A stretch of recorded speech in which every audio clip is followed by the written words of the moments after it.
माननीय प्रधानमंत्री श्री नरेंद्र मोदी जी के नेतृत्व वाली एनडीए सरकार के तीसरे कार्यकाल का यह पहला बजट गरीबों, महिलाओं, किसानों व युवाओं की आशाओं और आकांक्षाओं को फलीभूत करने वाला बजट है।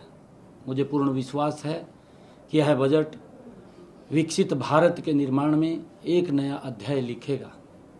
मैं यह विकासोन्मुखी बजट प्रस्तुत करने के लिए माननीय वित्त मंत्री निर्मला सीतारमण जी को बहुत बहुत बधाई देता हूं।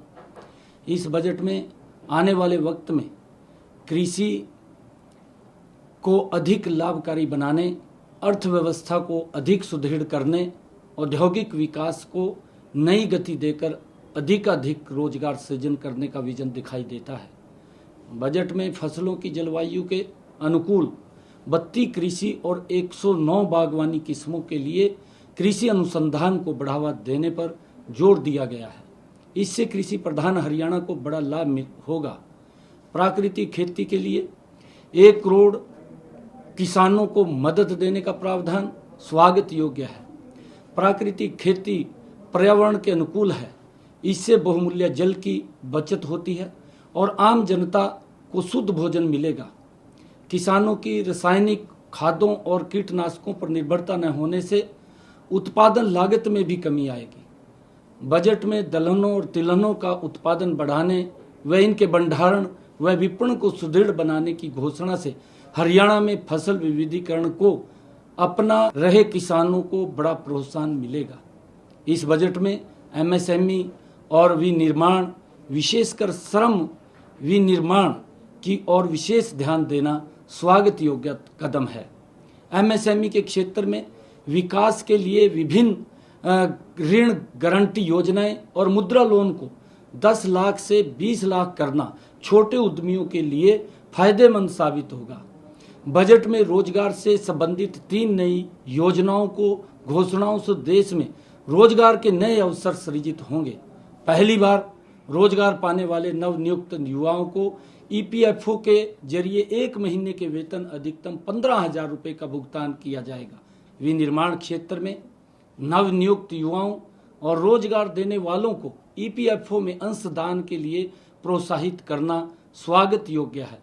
सरकार बजट में नियोक्ताओं को ईपीएफओ को अंशदान के लिए 2 वर्ष तक 3,000 प्रति माह की प्रतिपूर्ति करेगी।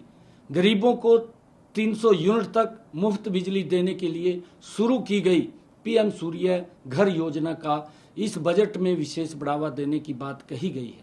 यह हरियाणा के गरीब परिवारों के लिए अत्यंत लाभकारी सिद्ध होगी। हमने इस योजना को सफल बनाने के लिए केंद्र सरकार की 60,000 रुपये की सब्सिडी के अतिरिक्त 40,000 रुपये की सब्सिडी राज्य सरकार को दिए जाने का प्रावधान किया है। कुल मिलाकर यह बजट समाज के सभी वर्गों के लिए कल्याणकारी, देश की अर्थव्यवस्था को मजबूती देने वाला और राष्ट्र को विकास की नई बुलंदियों पर ले जाने वाला साबित होगा। मैं माननीय वित्त मंत्री श्रीमती निर्मला सीतारमण जी को यह बजट प्रस्तुत करने के लिए बहुत बहुत बधाई और शुभकामनाएं देता हूं। और मुझे ये पूर्ण विश्वास है कि पूरे देश में गरीब परिवारों के लिए प्रधानमंत्री आवास योजना के तहत इस बजट में 3 करोड़ नए स्वरूप में घर बनाने का निर्णय भी वो स्वागत योग्य है, जिससे कि आदरणीय प्रधानमंत्री जी का एक विजन है कि हर सर के ऊपर छत देने का काम हमारी सरकार करेगी।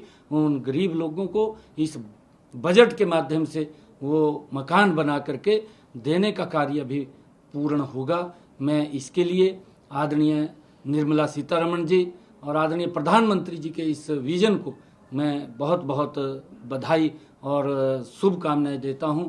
ये बजट इस देश के विकास में और गति से आगे बढ़ाने वाला ये बजट है। हर वर्ग की अपेक्षाओं के ऊपर, चाहे किसान है, गरीब है, युवा है, व्यापारी है, हर वर्ग की अपेक्षाओं के ऊपर खरा उतरने वाला ये बजट है। मैं इसकी पूरी प्रशंसा करता हूँ।